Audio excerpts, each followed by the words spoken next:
Сәлем көрермендерім. Мынау қара өрік.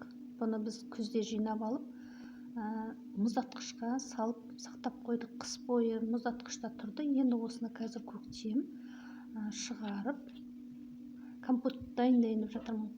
Қыс бойы біз компотымызды өзіміздің дайындаған тауыстық. Енді осы қара өрікке алманы қосып дайындаймын.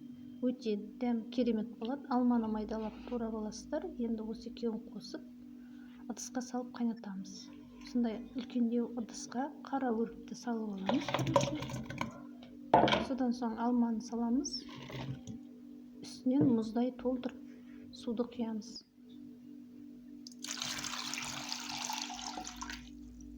Содан соң бұны баяу отқа қойып қайнатамыз. Үстінен осындай шамалы құмшекер қосып жібереміз. Өте көп қоспаймыз.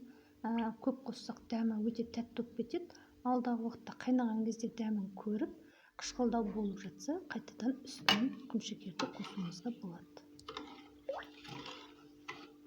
Дүкеннен сусындарды алып ішкеннен осындай қыста сақтап қойған мұздатқышта жеміс жидектерден қайнатуға болады. Бас-аяғы 30 минутта дайын болады.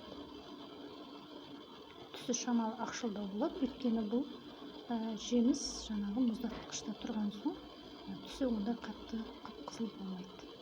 Бірақ дәмі өте керемет. Алма мен қара өрікті араластырып қайнатсаңыздар, дәмі өте керемет болады. Міне осындай ыдысқа қара өрікті алмасынан салып, балаларыңызға, отбасыларыңызға берсеңіздер, өте керемет болады және қуанып қалады. Шөлдері қанады. Осылай жасап көріңіздер. Көріскенше сау болыңыздар.